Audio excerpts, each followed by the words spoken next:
तो हेलो मेरे प्यारे दोस्तों, कैसे हैं आप सब। उम्मीद करता हूँ आप सब बहुत अच्छे होंगे और आपका हमारे चैनल पर विजिट करने के लिए बहुत बहुत धन्यवाद। आज की वीडियो में हम बीएससी थर्ड ईयर के जूलॉजी फर्स्ट पेपर का एक टॉपिक देखने वाले हैं, कह सकते हैं एक पैरासाइट देखने वाले हैं और उसका नाम है ट्रिपैनोसोमा। ठीक है, इसी पैरासाइट को देखेंगे। हमें पता है इसके अलावा भी हमें इसमें दो और पैरासाइट पढ़ना है, एक आपका जियार्डिया और दूसरा आपका वाउचेरिया। इन सभी के बारे में आपको स्ट्रक्चर, उसकी लाइफ साइकिल, इससे होने वाले डिजीज़ और उनको किस तरीके से कंट्रोल कर सकते हैं और उनके क्या सिम्टम्स हैं, इन सभी टॉपिक्स को हमें इस कह सकते हैं इस चैप्टर के अंतर्गत देखना है। तो उन्हीं सब टॉपिक्स में से हम आज की वीडियो में हम ट्रिपैनोसोमा पढ़ेंगे और उस ट्रिपैनोसोमा का हम स्ट्रक्चर देखेंगे और साथ ही साथ उनके लाइफ साइकिल को देखने की इसी वीडियो में कोशिश करेंगे, अगर हो पाया तो आइए स्टार्ट करते हैं बिना किसी बकवास के।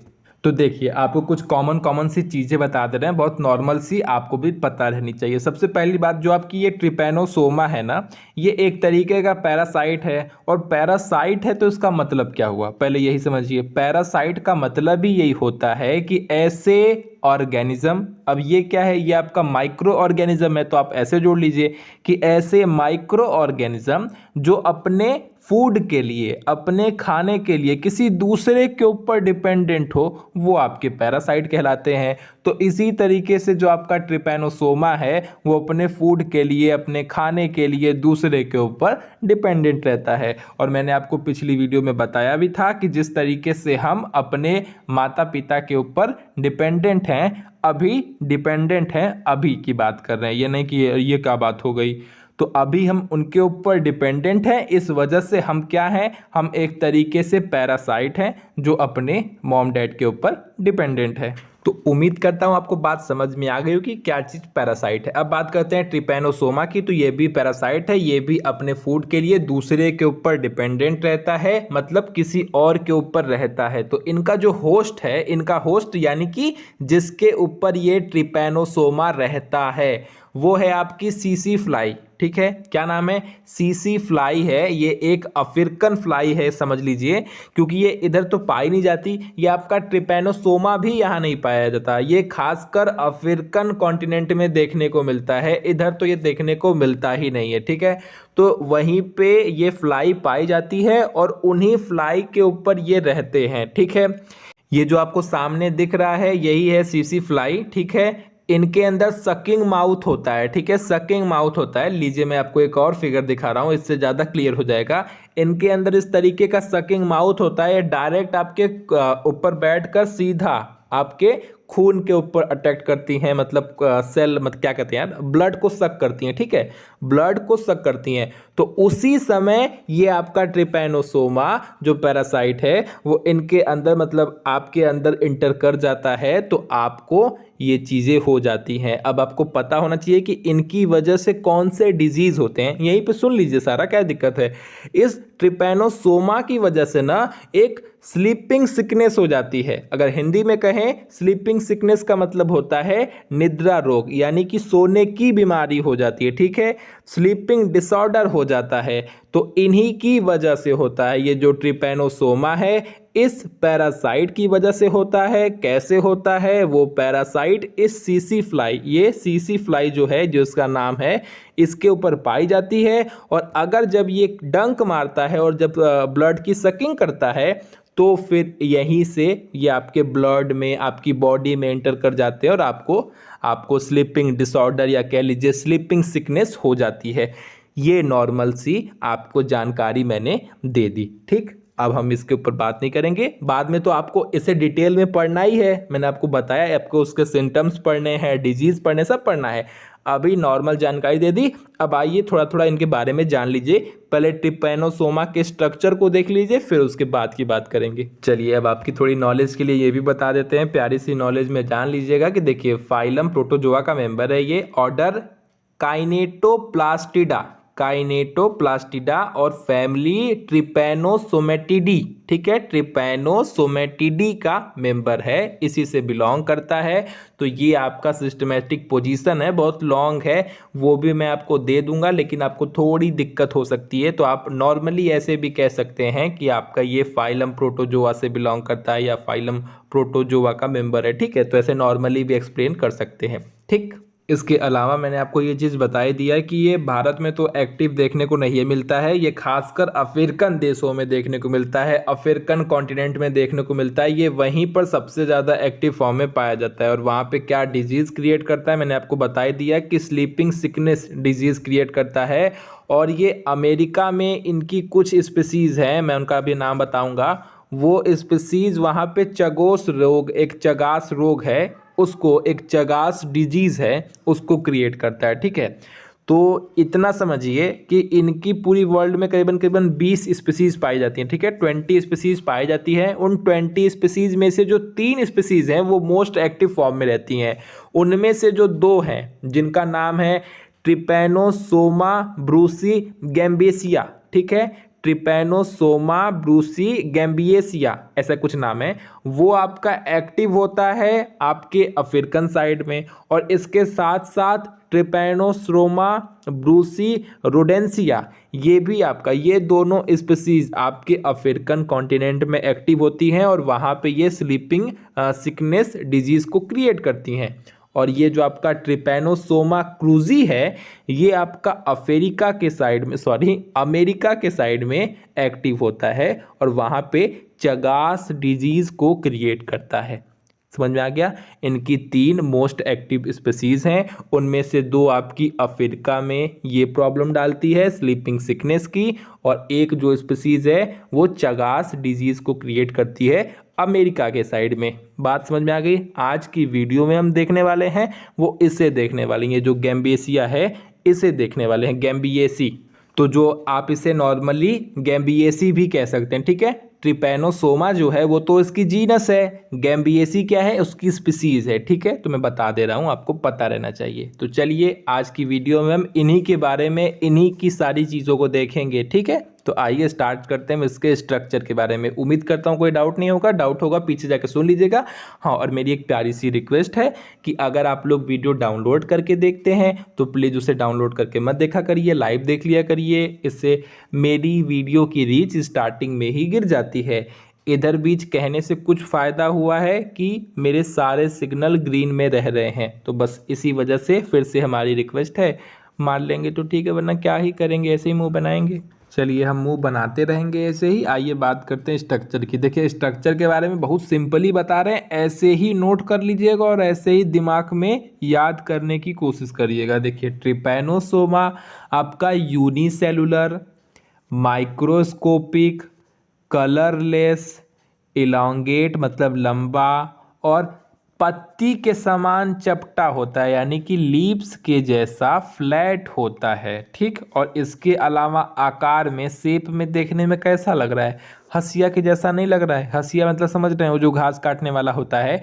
चलिए हम कोशिश करेंगे कि फिगर से भी आपको दिखाएं। तो हंसिया ऐसी ही होती है, अगर आपको पता होगा तो, इसीलिए लिखा गया है कि सिकल शेप्ड होता है, ठीक है, हंसिये की आकृति वाला होता है। और माइक्रोस्कोपिक होता है, ये तो हम आपको पहले ही बता दिए, क्योंकि आप इसे नॉर्मल आंखों से नहीं देख सकते हैं, माइक्रोस्कोप के द्वारा, सूक्ष्मदर्शी यंत्र के द्वारा ही आप इसे देख सकते हैं। इतनी बातें क्लियर। और सुनिए, देखिए जो इनका अगला सिरा होता है वो पतला होता है, वो आपको फिगर में दिख रहा है। जो इनका पिछला सिरा होता है वो आपका थोड़ा सा चौड़ा होता है, वो भी आपको फिगर में दिख रहा है। डाउट नहीं है ना। तो आप कैसे बोलेंगे, आप ऐसे बोलेंगे कि आपका ये एक यूनिसेलुलर है, यूनिसेलुलर पैरासाइट है। यूनिसेलुलर का मतलब क्या होता है, अकोशिकी है, यानी कि एक कोशिका से मिलकर बना है, ठीक है। तो आपका यूनिसेलुलर है, माइक्रोस्कोपिक है, इसके अलावा कलरलेस है, पत्ती के समान, लीव्स के समान चपटा है, इलांगेट यानी कि लंबा है, और इसके अलावा सिकल शेप्ड है, यानी कि हंसिए की आकृति वाला है। इतनी सारी चीज़ें आप एक बार में बोल सकते हैं। अब बात की जाए इनके बॉडी की लंबाई की, तो वो भी सुन लीजिए। इनकी बॉडी की लंबाई करीबन 15 से लेके 30 माइक्रोन तक होती है, ठीक है। 15 से लेके 30 माइक्रोन तक हो सकती है। बात की जाए चौड़ाई की, तो वो 1 से लेके 3 माइक्रोन तक होती है। कोई डाउट इसमें? बिल्कुल नहीं होना चाहिए, काहे का डाउट होगा इसमें। और देखिए, इसमें पेलिकल की एक लेयर होती है, ठीक है, एक मेम्ब्रेन होती है जो इनके ये साइड साइड दिख रहा है, ये देखिए हम आपको दिखा रहे हैं, ये साइड साइड ऐसे इनको कवर की होती है और इनको ऊपर से भी कवर की होती है। तो एक पतली सी पेलिकल की इलास्टिक नेचर की कवर होता है जो इनको पूरी तरीके से कवर किया होता है, ठीक है। और सुनिए, ये इसी की वजह से, इसी पेलिकल लेयर की वजह से इनकी बॉडी फ्लेक्सिबल होती है। ये अपने आप को मोड़ सकते हैं, खोल सकते हैं, मतलब सिकुड़ते हैं, खोलते हैं। इसी पेलिकल की लेयर की वजह से, इसी मेम्ब्रेन की वजह से इनमें ये चीज़ें होती हैं। बहुत पतली सी मेम्ब्रेन होती है और इलास्टिक नेचर की होती है। पता है ना क्या होता है इलास्टिक? मतलब कि जो तंती हो, ठीक, मतलब खींचने पे तन जाए, समझ रहे हैं ना। तो इलास्टिक नेचर की होती है। इसके अलावा जो आपको ये एक्टोप्लाज्म और एंडोप्लाज्म दिख रहा, डाउट में मत आइएगा, देखिए पास से समझिए। आपका जो साइटोप्लाज्म होता है वही इनमें 2 पार्ट्स में डिवाइड है, एक आपका एक्टोप्लाज्म और एक आपका एंडोप्लाज्म। एक्टोप्लाज्म मतलब जो बाहर की लेयर है, आपको दिख रहा पेलिकल के जस्ट बाहर से देखिए एक लेयर और जा रही है, दिख रहा है, वो ऐसे पूरी बॉडी को कवर की हुई है, वो आपका एक्टोप्लाज्म हो गया। और ये जो आपका एंडोप्लाज्म है वो अंदर की एक लेयर को है, तो वो आपका एंडोप्लाज्म हो गया। तो ये आपका क्या है? ये साइटोप्लाज्म है, उन्हीं को 2 पार्ट्स में डिवाइड किया गया है, आपका एक्टोप्लाज्म और एंडोप्लाज्म, नॉर्मल सी बात है। इसके अलावा ये जो अटैच्ड फ्लैजिलम दिख रहा है, इसका मतलब क्या समझिए। देखिए, इसमें एक फ्लैजिलम होता है, एक, ध्यान दीजिएगा, ये यूनिफ्लैजिलेटेड होता है, यानी कि इसमें सिर्फ एक ही फ्लैजिलम होता है। और वो फ्लैजिलम देखिए कहाँ से निकल रहा है, वो आपका बसल ग्रेन्यूल से, यहाँ पे दिख रहा है एकदम नीचे के साइड, यहाँ से निकलता है और इस तरीके से बीच बीच में ये हल्का हल्का बॉडी से अटैच्ड रहता है। तो वही चीज लिखी हुई है कि अटैच्ड फ्लैजिलम। तो इस तरीके से ये बीच बीच में जुड़ा रहता है और फिर ये आगे से जाके अपने एंटीरियर पार्ट से जाके फिर ये फ्री हो जाता है, ये फिर फ्री फ्लैजिलम हो जाता है। यहाँ पे ये स्वतंत्र हो जाता है अपने से मूव करने के लिए। बात समझ में आ गई? और इसके जस्ट पीछे आपका जो लिखा है काइनेटोप्लास्ट, ये क्या है? ये आपके ये जो आपका फ्लैजिलम आपने देखा, ये इसमें वाइब्रेशन करता है, मतलब कह सकते हैं इसकी वजह से इसमें कंपन होती है जो कि लोकोमोशन में हेल्प करती है। किसमें? लोकोमोशन में, यानी कि इनको हिलने में, इनको चलने में हेल्प करती है। इसी की वजह से ये काइनेटोप्लास्ट है, वो इस फ्लैजिलम में थोड़ी कंपन, थोड़ी वाइब्रेशन क्रिएट करता होगा, जिसकी वजह से ये लोकोमोशन कर पाते हैं। बात समझ में आ गई? इसके अलावा आपको बताना ही क्या है, ये आपको दिख रहा है, इनमें एक न्यूक्लियस होता है, उस न्यूक्लियस में एक साफ साफ आपको न्यूक्लियोलस दिख रहा है। इसके अलावा भी इनमें बहुत सी चीज़ होती है, जान लीजिए। इनमें कॉन्ट्रैक्टाइल वैक्यूल होता है, गोल्जी बॉडी होती है, माइटोकॉन्ड्रिया होता है। इसके अलावा शायद एंडोप्लाज्मिक रेटिकुलम होता है। तो देखिए, चीज़ें बहुत कुछ होती है, लेकिन इतना सब हम इसमें बनाएंगे नहीं। नॉर्मल सा जो फिगर आपको दिख रहा है, इनमें भी आपको अगर कुछ ऐसा लगे कि हाँ ये चीज़ मेरे को नहीं रखनी है, तो आप नहीं रख सकते हैं, ठीक है। एक बार हमको फिर से बता दे रहे हैं। तो आपने सबसे पहले पेलिकल देखा था, वहाँ पे आपने जाना कि एक थिन इलास्टिक नेचर का एक पतली सी मेम्ब्रेन होती है, ठीक है। पेलिकल की मेम्ब्रेन होती है जो इनकी पूरी बॉडी को कवर की होती है, ठीक है। सिंपल सी बात है। फिर बताया आपको साइटोप्लाज्म 2 पार्ट्स में डिवाइड है, एक आपका एक्टोप्लाज्म, जस्ट पेलिकल की जस्ट पीछे वाली जो लेयर वही आपका एक्टोप्लाज्म हो गई, और जो अंदर वाली है वो आपका एंडोप्लाज्म हो गई। तो इसकी कहानी खत्म। आपने देखा कि इसमें एक न्यूक्लियस होता है, उस न्यूक्लियस में न्यूक्लियोलस होता है, इतनी चीजें खत्म। यहाँ पे नीचे आपको दिख रहा है बसल ग्रेन्यूल, चाहे इसे ब्लेफेरोप्लास्ट भी कहते हैं, ब्लेफेरोप्लास्ट भी कहते हैं। तो आप दोनों में से जो भी सिंपल पढ़े, बसल ग्रेन्यूल सिंपल पड़ता है, तो आप बसल ग्रेन्यूल कहेंगे तो ज़्यादा बेटर है। इसी से आपके बसल ग्रेन्यूल से आपका फ्लैजिलम निकला होता है, जो कि बॉडी में बीच बीच में अटैच रहता है, फिर बाद में जाके फ्री हो जाता है, फिर अपने हिसाब मूवमेंट कर सकता है। ये आपका जो काइनेटोप्लास्ट है, ये क्या करता है? ये आपका लोकोमोशन में हेल्प करता है, ठीक। इतनी चीजें मैंने आपको बता दी है। इसके अलावा क्या बचता है? ये जो रिजर्व फूड ग्रेन्यूल्स है, देखिए बात समझिए, इस पे ना बहुत सारे ऐसे डॉट डॉट नहीं दिख रहे हैं, ये सब आपके रिजर्व फूड होते हैं, ठीक है। ये थोड़े हल्के ग्रीनिश कलर के होते हैं, थोड़े हल्के हरे कलर के होते हैं, और इसे कहते हैं वोल्यूटिन ग्रेन्यूल। और ये इनकी बॉडी पर रिजर्व फूड की तरफ पड़े रहते हैं, और ये आपके ग्लाइकोजन और फॉस्फेट से मिलकर बने होते हैं। तो इसके अलावा हमको लगता है कि हमने आपको सारी चीज़ें समझा दी है, कुछ भी ऐसा रह नहीं गया है।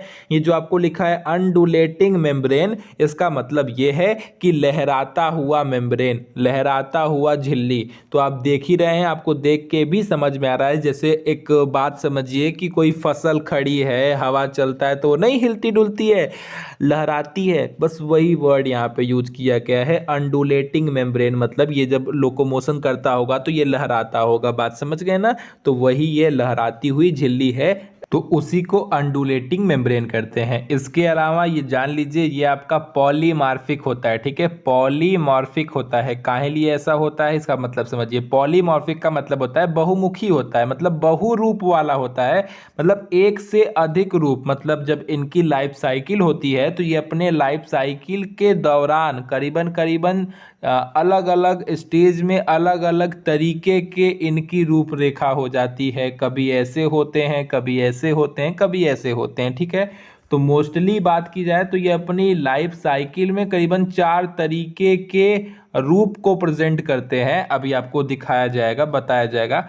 तो इसी वजह से इसे पॉलीमार्फिक कहते हैं, बहुरूपी कहते हैं, ठीक है। अभी क्यों कहते हैं वो हम बता रहे हैं, रिलैक्स रहिए, रिलैक्स। इसके अलावा इसे डाइजेनेटिक कहते हैं। आप कहेंगे डाइजेनेटिक क्या है, देखिए डाइजेनेटिक का कहने का सेंस ये है कि जो आपका ये ट्रिपैनोसोमा है, उसका अपना अपने लाइफ साइकिल का एक भाग तो वो सीसी फ्लाई के ऊपर गुजारता है या व्यतीत करता है, ठीक है। और उसका एक भाग चाहे वो इंसान के ऊपर बीते और या किसी जानवर के ऊपर, घोड़ा बिल्ली, इन सबों के ऊपर बीतता है। बात समझ में आ गई। तो इसीलिए इनका एक हिस्सा आपके सीसी फ्लाई के ऊपर बीतता है, और एक हिस्सा आपके चाहे वो इंसान के ऊपर बीते और चाहे किसी एनिमल्स के ऊपर बीते। तो बात अब आपको समझ में आ गई होगी, इसी वजह से इसको डाइजेनेटिक कहते हैं, ठीक है। डाइजेनेटिक को शायद हिंदी में कहते हैं द्विपोषकीय, मतलब समझ रहे हैं, 2 होस्ट के ऊपर रहने वाला, ठीक है। 2 होस्ट के ऊपर, जैसे एक आपका सीसी फ्लाई पे रह लिया, फिर वहां से आया तो फिर आपका इंसान के ऊपर रह लेता है, चाहे तो अब किसी जानवर के ऊपर रह लेता है। तो इस तरीके से ये 2 होस्ट के ऊपर रहते हैं, इस वजह से इसका नाम डाइजेनेटिक पड़ा। बात आप समझ गए होंगे। तो इतनी सारी चीजें हमने देख ली हैं, अगर कुछ रह जाएगा तो वो हम आपको अपने नोट्स में डाल देंगे। आपको पता ही है कि हम चीजें देख के नहीं बताते हैं, इस वजह से कुछ ना कुछ छूट जाता है, तो वो हम अपने नोट्स में डाल देंगे।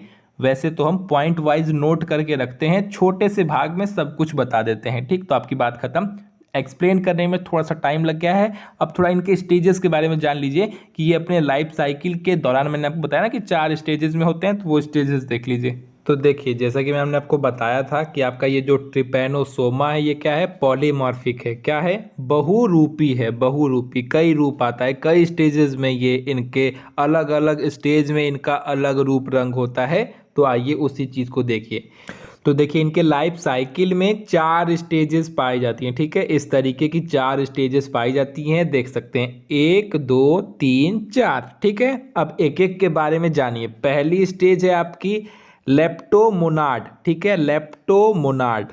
तो देखिए फिर इसमें क्या होता है, इस स्टेज में जो इनकी बॉडी है वो लंबी होती है, आगे से चौड़ी होती है, ठीक है। और इसमें आगे के साइड में इंटीरियर एंड पे आपका बसल ग्रेन्यूल और काइनेस्टोप्लास्ट प्रेजेंट होता है, ठीक है। अब सुनिए, ये आपको भी पता है कि बसल ग्रेन्यूल से ही आपका फ्लैजिलम बाहर निकला होता है, तो ठीक है, वहां से फ्लैजिलम बाहर निकला रहता है, और उसी के जस्ट आगे की तरफ आपका दिख रहा होगा काइनेटोप्लास्ट स्थित है, ठीक है। और इसमें एक आपका सीधा सीधा न्यूक्लियस होता है और कुछ नहीं होता। इसमें जो अंडुलेटिंग मेम्ब्रेन थी वो भी नहीं पाई जाती है, ठीक है। सिंपल सी बात है। ये था आपका पहला स्टेज। अब दूसरा देखिए, दूसरे का नाम है क्रिथिडियल स्टेज, ठीक है। इसमें क्या होता है, इसमें देखिए, इस अवस्था में जो आपका काइनेटोप्लास्ट है, ठीक है, और जो आपका बसल ग्रेन्यूल है, ये दोनों का दोनों आपका एकदम बीचों बीच आ जाता है, एकदम सेंटर में आ जाता है। आपको दिख रहा होगा, न्यूक्लियस से पहले आ जाता है और बिल्कुल इनके बीचों बीच आ जाता है, ये चीज़ आपको दिख रही। और यहाँ से आपका फ्लैजिनम, आपको पता ही है कि बसल ग्रैन्यूल से आपका फ्लैजिनम बाहर निकला होता है, फिर यहाँ से ये निकल कर ऐसे बाहर जाता है, फिर यहाँ से ये फ्री फ्लैजिनम के फॉर्म में हो जाता है। ठीक है, इसमें कोई डाउट नहीं है ना। और यही आपका इनके जस्ट पीछे आपका केंद्रक पाया जाता है, यानी कि न्यूक्लियस पाया जाता है। अब बात करते हैं थर्ड स्टेज की। थर्ड आपका जो ट्रिपैनोसोमा का रियल स्टेज है, जो जिस अवस्था में ये होता है, वो उस स्टेज की बात कर रहे हैं। तो इस स्टेज में आपका पूरा ये अच्छी तरीके से डेवलप होता है, वापस से ये जो आपका बसल ग्रैन्यूल था, जो आपका काइनेटोप्लास्ट था, ये अपनी जगह पर आ जाता है, जो आपको मैंने ओरिजिनल फिगर दिखाई थी वैसा हो जाता है। और इसमें आपका न्यूक्लियस भी वही होता है जहाँ पे आपको मैंने पिछले दिखाया, तो बीचों बीच आपका न्यूक्लियस अरेंज रहता है। फ्लैजिलम जो है इसका ये बहुत बड़ा हो जाता है और फिर ये इसके आगे वाले पार्ट से बाहर निकलकर फ्री हो जाता है और घूमता रहता है। तो मतलब इसमें फ्री फ्लैजिलम, मतलब फ्री फ्लैजिलम तो तीनों में पाया जा रहा है, वो तो आपने देखा ही है कि इसमें भी फ्री था, इसमें भी फ्री था, इसमें भी फ्री था। यहाँ पे ये बहुत छोटा फ्लैजिलम था, यहाँ पे थोड़ा उससे बड़ा था, यहाँ पे ये अपने पूर्ण स्टेज में आ गया, जो उसकी स्टेज है उस स्टेज में आ गया और एक फ्री अच्छा सा फ्लैजिलम पाया जा रहा है। इसमें कोई डाउट नहीं ना है। अब बात आती है इनके लास्ट स्टेज की। लास्ट स्टेज है लिस्मानिया। ठीक है, लिस्मानिया इस स्टेज में क्या होता है, ये बिल्कुल बटुर जाते हैं, समझ बटुर जाते हैं, समझ रहे हैं, एकदम गोल हो जाते हैं, एकदम घूम जाते हैं। ठीक है, और इसमें आपका क्या होता है, जो काइनेटोप्लास्ट है वो आपके न्यूक्लियस के जस्ट आगे हो जाता है, और जो इसका फ्लैजिलम है वो एक तरीके से बहुत छोटा हो जाता है, मतलब आप ऐसे समझिए ना, वो छिप जाता है, वो ऐसे घूम जाते हैं। अब घूम जाएंगे तो दिख ही कहाँ रहा है, तो इस वजह से वो चीज़ें छुप जाती हैं। ठीक है, बात समझ गए। तो यही इनकी सारी स्टेज थी। तो बस आज के लिए बस इतना ही। वीडियो पसंद आएगी तो लाइक शेयर सब्सक्राइब करिएगा। बस ठीक है, मिलते हैं अगली वीडियो में। आपको इससे अच्छे से और मैं एक बार एक्सप्लेन कर दूंगा ताकि आप क्लियर हो जाएं। तो टाटा बाय बाय।